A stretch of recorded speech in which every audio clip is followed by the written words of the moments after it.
Halo, perkenalkan nama saya Indra Muhammad Hafiz. Halo, perkenalkan nama saya Ludovika Sevina Alma Putri, biasa dipanggil Alma.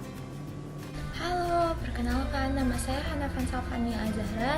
Di video ini kami akan membahas tentang pelajaran ekonomi yang sudah diberikan oleh Bapak Dr. Teguh Widodo pada pertemuan sebelumnya.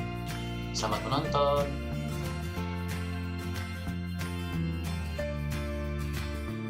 Halo, saya Hanavan Salvania Azahra. Saya akan menjelaskan definisi ilmu ekonomi dan jenis-jenis analisis ekonomi. Baik, definisi ilmu ekonomi. Ilmu ekonomi merupakan ilmu yang menjelaskan tentang tingkah laku manusia dalam mengelola dan mendapatkan sumber daya alam yang terbatas. Ilmu ini muncul karena adanya keinginan manusia yang ingin lebih, sementara yang sumber daya yang kita peroleh hanya terbatas. Baik, yang kedua ada jenis-jenis analisis ekonomi. Yang pertama ada teori ekonomi. Teori ekonomi merupakan pandangan yang menggambarkan bagaimana kondisi ekonomi yang akan terjadi sementara berpacuan pada kondisi ekonomi yang terjadi pada waktu sebelumnya. Dua, ekonomi. Terapan ekonomi merupakan sistem analisis yang digunakan untuk memecah suatu permasalahan untuk mengatasi permasalahan ekonomi yang sedang terjadi.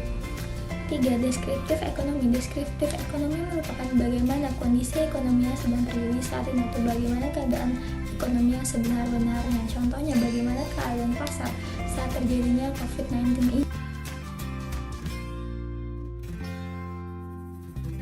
Tiga masalah-masalah ekonomi yang biasa terjadi di Indonesia saat ini. Yang pertama ada keterbelakangan ekonomi.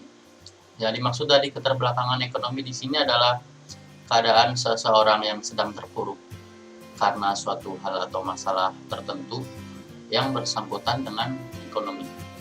Contohnya adalah rendahnya tingkat pendapatan, kurangnya fasilitas kesehatan, rendahnya tingkat keterampilan masyarakat,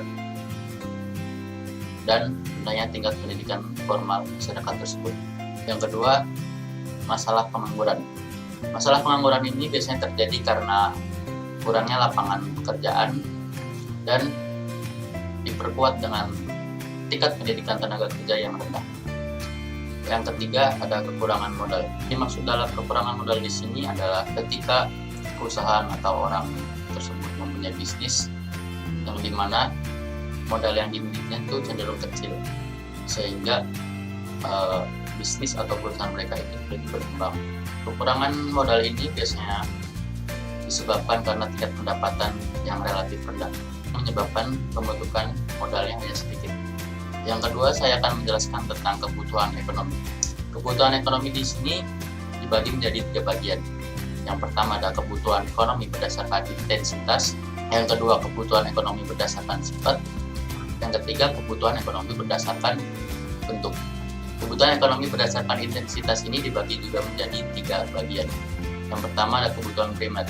Maksud dari kebutuhan primer di sini adalah kebutuhan-kebutuhan yang harus dipenuhi agar dapat bertahan hidup.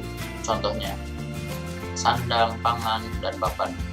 Yang kedua ada kebutuhan sekunder. Kebutuhan sekunder adalah kebutuhan yang harus dipenuhi setelah kebutuhan primer, namun tetap harus dipenuhi agar kehidupan manusia berjalan dengan baik.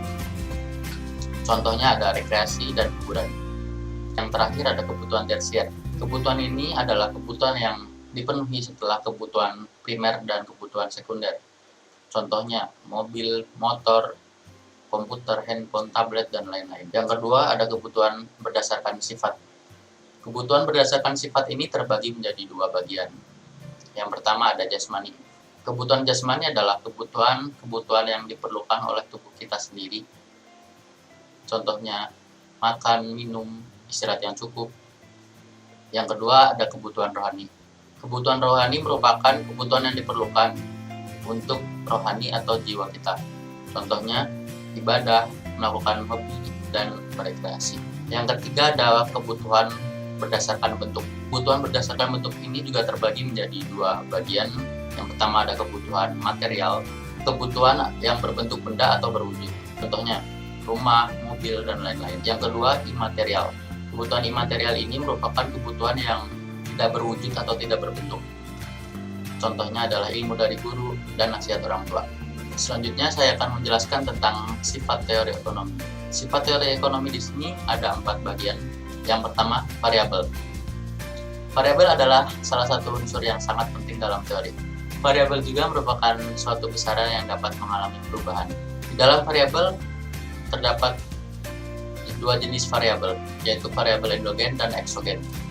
Variabel endogen adalah variabel yang sifatnya itu dijelaskan dalam teori tersebut, sedangkan variabel eksogen merupakan variabel yang mempengaruhi variabel endogen, namun variabel ini ditentukan berdasarkan yang ada di luar teori tersebut. Yang kedua, asumsi. Asumsi ini merupakan suatu tindakan memperkirakan keadaan tertentu yang belum terjadi. Yang ketiga, ada hipotesis. Hipotesis merupakan suatu pernyataan yang menggambarkan keadaan pada umumnya. Dengan demikian, hipotesis ini tidak 100% benar.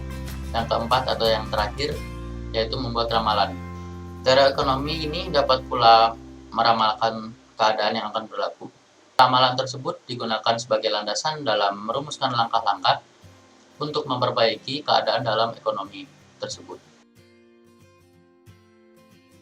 Saya akan menjelaskan tentang alat analisis dalam teori ekonomi. Grafik dan kurva merupakan alat analisis yang utama dalam teori ekonomi. Dalam teori yang lebih mendalam atau advance, matematika dan persamaan matematika juga memiliki peranan yang sangat penting. Di samping itu, statistik adalah alat analisis untuk mengumpulkan data dan menguji kebenaran teori ekonomi. Kurva atau grafik juga seringkali disebut sebagai bagan atau diagram. Grafik memiliki fungsi untuk memudahkan para pembaca dalam mengetahui data tanpa menggunakan kata-kata yang bertele-tele, karena grafik menampilkan data dalam bentuk angka. Yang kedua, saya akan menjelaskan tentang peran ahli ekonomi dalam kebijakan ekonomi. Pengetahuan terhadap prinsip-prinsip ekonomi telah memungkinkan para ahli ekonomi untuk mengetahui langkah mana yang seharusnya diambil dan langkah mana yang seharusnya dihindari. Sedangkan merumuskan kebijakan-kebijakan ekonomi meliputi dua aspek. Yang pertama, menentukan tujuan yang ingin dicapai, dan yang kedua, menentukan cara untuk mencapai tujuan tersebut. Tugas dari ahli ekonomi adalah memikirkan cara dengan menggunakan teori-teori ekonomi sebagai landasannya untuk menghindari pertentangan yang mungkin akan timbul. Cara mengatasi masalah ekonomi yang dihadapi dan mewujudkan tujuan ekonomi yang ditentukan, analisis yang dibuat haruslah meliputi persoalan berikut. Yang pertama, tujuan dari kebijakan yang dijalankan, cara yang akan dilaksanakan untuk mencapai tujuan tersebut, jenis pengorbanan yang harus dibuat untuk mencapai tujuan tersebut, akibat buruk yang mungkin bakal terjadi, dan ahli ekonomi juga harus menyiapkan langkah alternatif yang lebih baik untuk mencapai tujuan tersebut. Dengan menganalisis kelima persoalan tersebut, dapatlah ahli ekonomi menentukan cara yang terbaik untuk mencapai tujuan tersebut. Tetapi bagaimanapun, setiap ahli ekonomi memiliki cara yang berbeda untuk mengatasi masalah ekonomi yang sedang dihadapi.